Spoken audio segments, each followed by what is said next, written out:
Sou Dom Aldo Tilo Lagoto, arcebispo metropolitano da Paraíba. Tendo em vista o segundo turno das eleições, dirijo-me hoje aos diocesanos e a todas as pessoas de boa vontade. A situação nos preocupa. Engana-se quem pensa que esteja em jogo apenas o dilema da escolha dos candidatos e dos partidos mais capazes de promover o desenvolvimento no país, numa disputa democrática, na qual poderemos mais tarde corrigir eventuais erros de percurso. A alerta recai sobre a gravidade do momento presente no qual vivemos. A humanidade tem assistido nas últimas décadas a um trabalho internacional, calculado e planejado, que pretende modificar radicalmente as concepções básicas do cristianismo, no tocante ao papel da família, à dignidade da vida humana e à ética, que foi um pilar fundamental para a revolução da civilização que nós construímos. Os conceitos de vida, de dignidade humana, estão ameaçados no mundo de hoje, como nunca se viu na história. Atualmente há países onde o aborto está legalizado durante todos os 9 meses de gestação. A ONU, vendo já suficientemente enraigada a cultura do aborto, pretende reconhecê-lo não mais como um mal menor a ser tolerado, mas como um direito humano fundamental a ser promovido. Aqui está o veneno. Enquanto no mundo dito desenvolvido se procura agora introduzir a prática pela qual as pessoas mais idosas, quando suas vidas não evidenciam mais os sinais de unidade social ou de utilidade social, não produzem mais, mesmo que ainda estejam em pleno gozo de saúde, peçam elas a própria morte, disfarçadas sob o rótulo de um novo direito, a eutanásia. Todos esses ataques à vida e à dignidade humana são a face mais visível de um projeto amplo que atinge a sociedade de hoje. Os sumos pontífices, os santos padres, os papas, mais recentes, sem exceção, têm chamado isso de cultura de morte.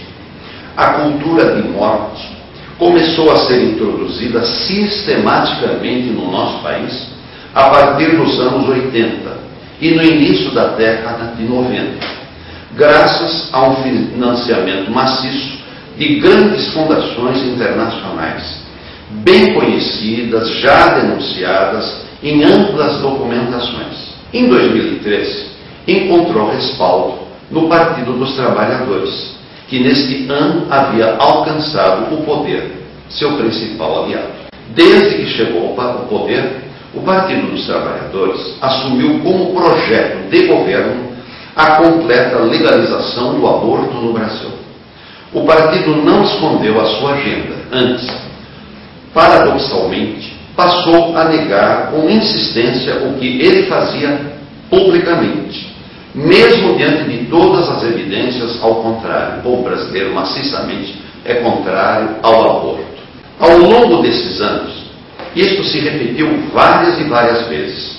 Pode-se concluir que, para esse partido, esta atitude pró-aborto não é um mal entendido, não é um equívoco, nem é uma fraqueza, nem é um vício, nem um erro de percurso, mas constitui a própria estratégia para implantar a cultura de morte no Brasil. Desde o início do seu mandato, o atual governo considerou a completa legalização do aborto como seu programa de governo. Em 2005, o nosso governo se comprometeu perante o Comitê de Direitos Humanos da ONU a descriminalizar completamente o aborto no país, para em seguida reconhecer perante o Comitê da CEDAW, da ONU, o aborto como um direito humano.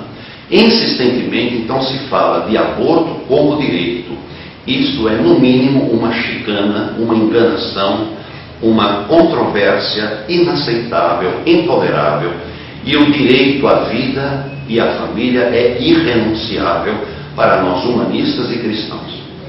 Em seguida, no dia 8 de agosto de 2005, o presidente negou todas essas declarações, enviando à Assembleia Geral dos Bispos do Brasil, reunida em Itaici, então, uma carta assinada pelo próprio Cunho, publicada por toda a imprensa, na qual ele negava, jurando pela fé que havia recebido de sua mãe, que tivesse qualquer intenção de legalizar o aborto no país. Os fatos desmentiram as palavras do presidente quando o governo encaminhou à Câmara de Deputados um projeto de lei que pretendia legalizar o aborto durante todos os 9 meses de gravidez, tornando-o completamente livre por qualquer motivo, desde a concepção até o momento do parto. São vários projetos. A própria redação interna do projeto já era ela própria outra desonestidade à parte. O primeiro artigo do projeto declarava que o aborto seria um direito da mulher durante os 3 primeiros meses da gravidez. Os parlamentares pensariam que o projeto legalizaria o aborto apenas durante o primeiro mês da gestação. Porém, o último artigo deste projeto suprimia todos os dispositivos do Código Penal que tipificavam o aborto como crime, de modo que a prática, na verdade, passaria a ser permitida em todas as circunstâncias durante todos os 9 meses, desde a concepção até o momento do parto, e não apenas nos 3 primeiros meses da gestação. A desonestidade quase alcançou o seu objetivo. Segundo as testemunhas presentes na Câmara, o engodo foi descoberto pelos deputados somente 10 minutos antes da primeira votação, e por um mero acaso, chamaríamos de providência. Até aquele momento, os parlamentares estavam certos de que estariam votando a legalização do aborto apenas durante os 3 primeiros meses da gestação, e não durante todos os 9 meses. Se este projeto, que continua insistentemente tramitando no Congresso, ainda não foi aprovado, deve-se à oposição liderada por alguns deputados do próprio Partido dos Trabalhadores. Por causa desta feroz oposição, o partido decidiu aprovar em 2007, durante o seu 3º Congresso Nacional, como resolução partidária, que o seu programa de governo deveria incluir a completa legalização do aborto no Brasil.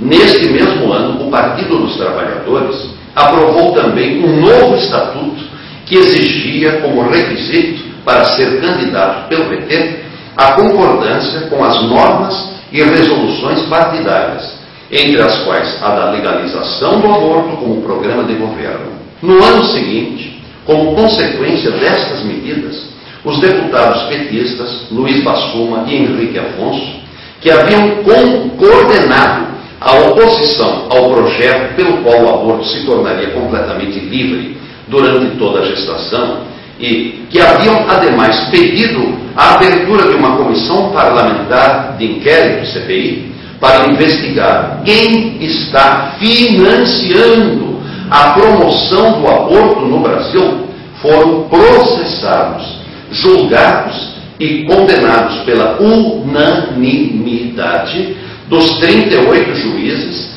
escolhidos pelo Diretório Nacional do Partido dos Trabalhadores, acusados de terem cometido infrações graves à ética partidária. Apesar da sentença condenatória afirmar claramente que estes parlamentares foram condenados por terem militado contra o aborto, todas as vezes que este assunto vem a público, os representantes do partido negam com veemência que tal julgamento tenha existido, ou que a condenação tenha sido dada por estes motivos, quando não ameaçam processar por calúnia aqueles que difamam tais informações. Já no início desta campanha presidencial de 2010, a candidata pelo Partido dos Trabalhadores afirmou que os bispos católicos que a acusavam de pretender promover o aborto partiam de um pressuposto errado, pois nem ela, nem o atual governo, segundo as suas palavras, jamais teriam sido a favor do aborto. A candidata ignorou que alguns dias antes o governo brasileiro havia elaborado e promovido, em parceria com a ONU, a assinatura do chamado Consenso de Brasília, um documento que recomenda a legalização do aborto, não somente no Brasil, como em toda a América Latina. Isso foi no dia 16 de julho, próximo passado. Não ficamos apenas nisto.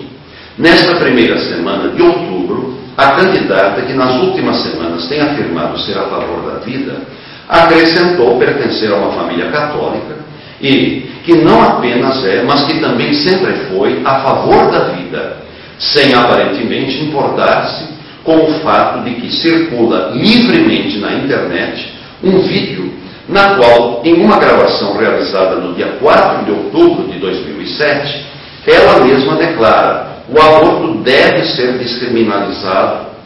Hoje no Brasil constitui um absurdo que o aborto ainda não tenha sido descriminalizado. Não posso, como pastor, compactuar com esse trabalho de desinformação e de manipulação das consciências. Então aqui nós não estamos entrando em política partidária. Não é absolutamente, cabe à igreja imiscuir-se nas políticas partidárias, ou indicar ou não indicar partidos ou candidatos. Mas é dever da igreja, dos pastores, alertar sobre o voto que tem as suas consequências. Formar a consciência cidadã, formar a consciência ética com os princípios e fundamentos humanitários e cristãos. Quando os representantes do governo se expressam de caso pensado, desta maneira, não existe mais credibilidade para as suas afirmações. A experiência política e a história advertem amplamente que, quando a democracia se converte neste tipo de demagogia para ganhar voto, já é a ditadura que está no horizonte. É uma advertência de mesmo teor, Nola dá inequivocamente o Evangelho, quando ensina que o nosso falar deve ser o sim, seja sim, o não, seja não. Ficar em cima do muro é péssimo, é desonesto, não é coisa nem de homem. Palavras às quais de Nosso Senhor acrescenta: o resto procede do maligno. Em 1948, é bom saber a história, era uma situação semelhante durante as eleições também históricas na Itália, quando a Santa Sé promoveu, por iniciativa direta do Sumo Pontífice, um extenso trabalho de divulgação da verdade junto ao povo italiano. Naquela ocasião, Sua Santidade Pio XII justificou a mobilização de 20 mil comitês e 300 mil voluntários em toda a Itália, com as célebres palavras do apóstolo Pedro: não possamos non loqui, nós não podemos ficar calados. Hoje, ao seguir este mesmo exemplo, os bispos brasileiros, especialmente os bispos de São Paulo, a quem eu aplaudo veementemente, com muito amor e solidariedade, estão seguindo a tradição profética da Igreja, em comunhão com o Papa Bento XVI. Estamos diante de um partido que está institucionalmente comprometido com a instalação da cultura da morte em nosso país, que proíbe os seus membros de seguirem suas próprias consciências, que se utiliza calculadamente da mentira para enganar eleitores sobre seus verdadeiros projetos para a nação. Repetimos com o Santo Padre: não podemos nos calar. A verdade nos libertará. Quero, portanto, pedir o empenho de todos os meus diocesanos para que este vídeo seja divulgado junto ao maior número de fiéis.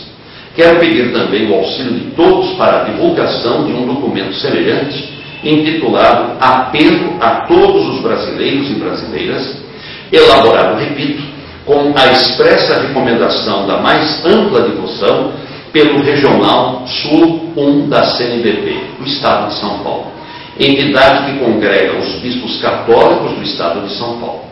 O apelo dos bispos de São Paulo contém as mesmas denúncias desta gravação. Eu peço a Deus que abençoe todos os meus diocesanos, cristãos, pessoas de boa vontade, e que esta bênção possa se estender a toda a nossa nação, tornando-se um berço de luz, de fé, de caridade, de amor, de defesa e de promoção à vida e à família. Deus abençoe a todos.